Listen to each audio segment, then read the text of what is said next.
Desde a pré-história, existe a divisão de tarefas entre homens e mulheres. O homem sai para caçar, enquanto a mulher cuidava das atividades domésticas como colheita, educação dos filhos e tudo mais. Nessa época, não havia sobreposição de um gênero sobre o outro.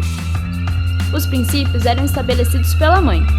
Porém, com o aparecimento das comunidades e propriedades privadas, os princípios tornaram-se dever do pai, a fim de deixar herança para os filhos.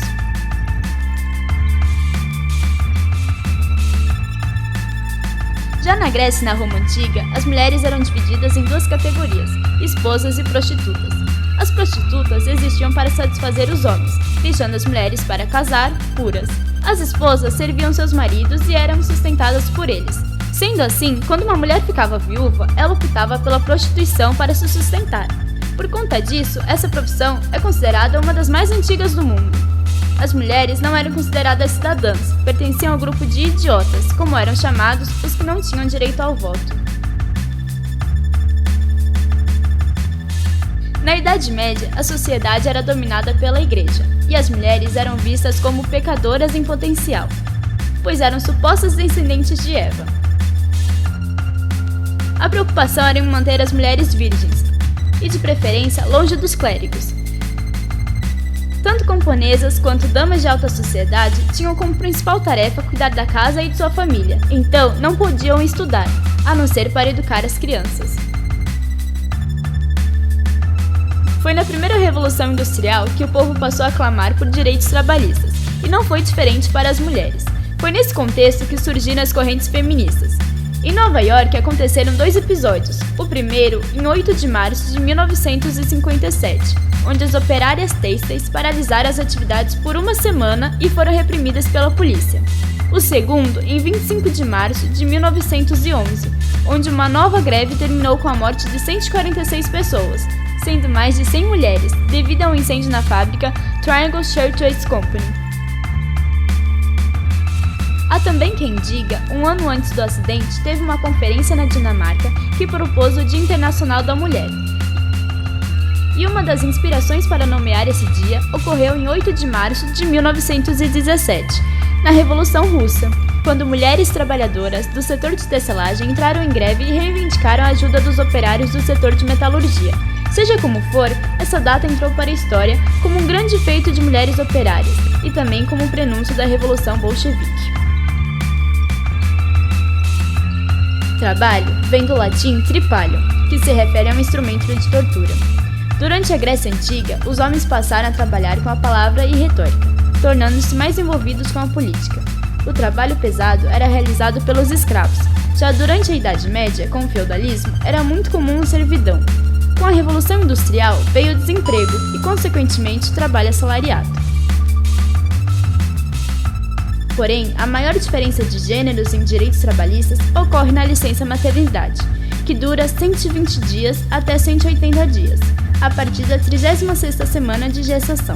A licença paternidade dura de 5 a 20 dias a partir do primeiro dia útil do nascimento do bebê, dependendo do emprego. Em caso de complicações físicas ou psicológicas, esse prazo pode ser aumentado. A luta pelo voto feminino iniciou-se no século XIX, quando as mulheres se engajaram para a abolição da escravatura dos Estados Unidos. Em 1869, Susan Anthony impôs uma emenda a favor do voto. A lei passou a vigorar em 3 estados. A Nova Zelândia foi o primeiro país a ter o voto feminino concebido em 1893. A Austrália teve o voto concebido em 1902. A Finlândia, em 1906. A Inglaterra, em 1928. O primeiro país a ter voto concedido na América Latina foi o Equador, em 1929. No Brasil, o sufrágio feminino só foi concebido no ano de 1932, por Getúlio Vargas, antes dos argentinos que só obtiveram essa conquista em 1946.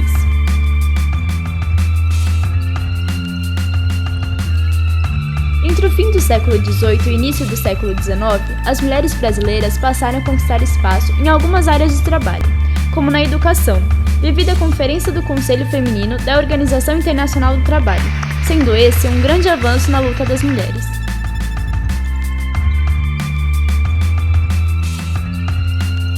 Segundo o dicionário, hierarquia é a distribuição ordenada dos poderes com subordinação sucessiva de uns aos outros. Nesse contexto, há muito mais homens do que mulheres ocupando cargos altos nas empresas e essa desigualdade vai diminuindo lentamente.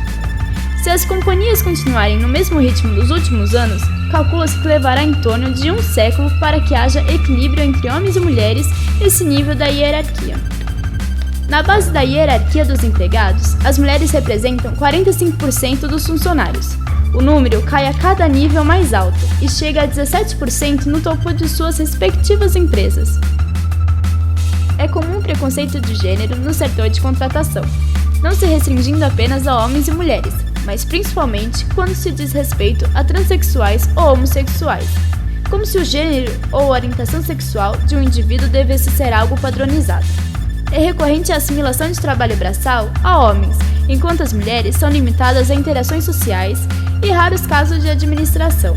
O gênero atualmente define muito mais o destino de um empregado do que sua produtividade em uma firma, por exemplo. A diferença relativa a gêneros na ocupação de cargos é algo que não se inicia a partir dos processos de contratação, apesar de serem acentuados nessa parte. Ocorre desde o início da vida escolar, que pode ser afetada por diversos fatores, principalmente pelas condições monetárias da família de origem da pessoa. Embora no Brasil a maioria da população seja feminina, a maior parte dos empregados é do gênero masculino, e tudo isso se deve ao modo de como a sociedade foi estruturada, como mostram as tabelas. Se observarmos, o faturamento feminino é sempre menor que o masculino. Existe uma maior quantidade de mulheres que estão empregadas em empresas de pequeno porte, com faturamento até 15 milhões de reais. É nessa faixa de faturamento que encontramos os salários mais baixos. Nas grandes empresas, um faturamento acima de 300 milhões de reais, ou seja, que pagam salários maiores, a porcentagem de mulheres é menor. Agora, observando os cargos, podemos reparar que mesmo onde o percentual de mulheres é maior, como nos administrativos ou de estágios, o salário ainda é inferior ao dos homens, e isso se repete em todos os níveis de cargos. Mesmo nos ramos de saúde, hotelaria, entretenimento e educação, onde o número de mulheres é maior, o salário ainda é inferior ao dos homens.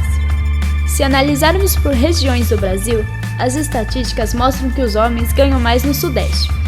Logo depois, vem o Centro-Oeste, o Sul, o Nordeste e o Norte.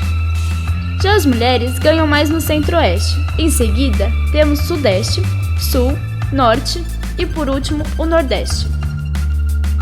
O Brasil está na 124ª posição entre 142 países no ranking de igualdade de salários por gênero, e entre os 22 países das Américas neste ranking, aparece em 21º lugar, à frente apenas do Chile.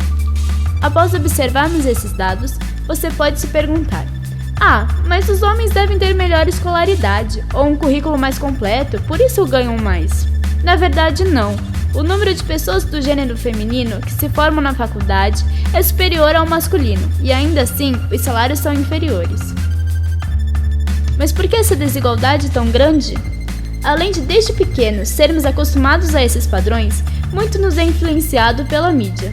Por ser o principal meio de comunicação atualmente, ela causa grande impacto na sociedade como um todo, pois estabelece diariamente padrões que influenciam toda uma população.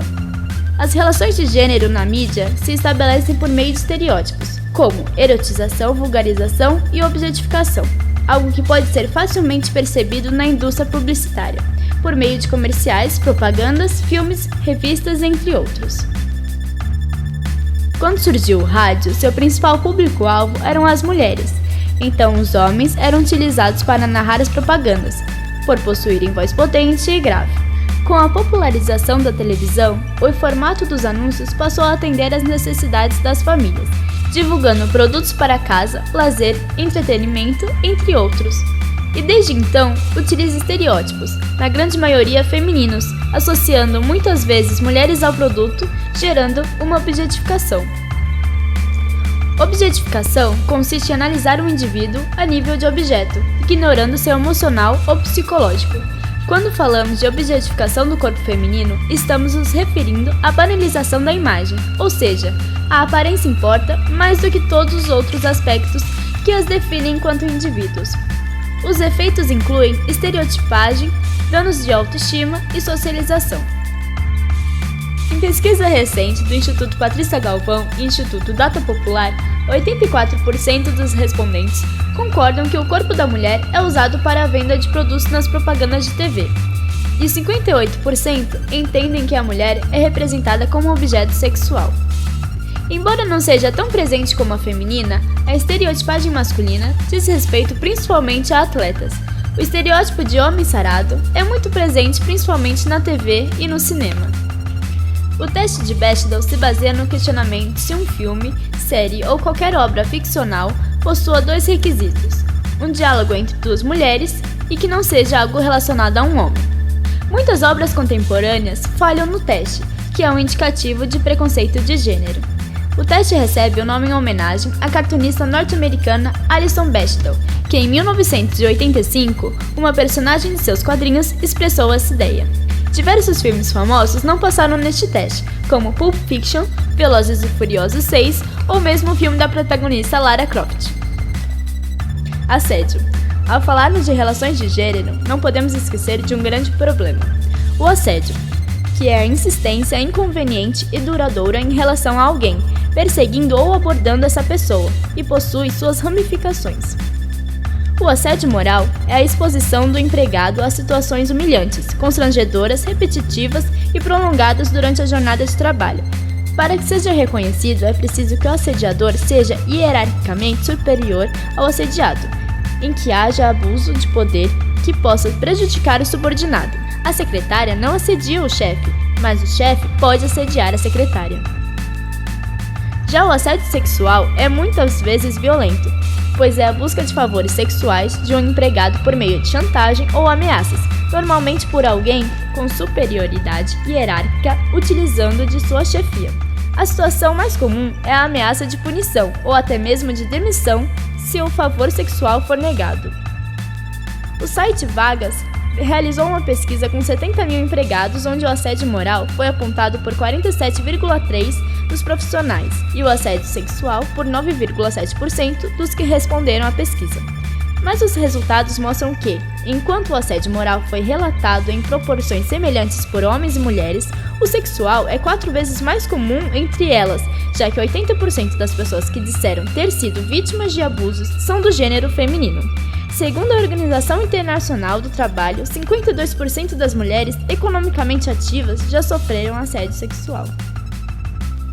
As profissões com maior ocorrência de assédio sexual com as mulheres são as domésticas e as secretárias. De acordo com o Sindicato das Secretárias do Estado de São Paulo, 25% das secretárias já foram assediadas sexualmente pelos chefes.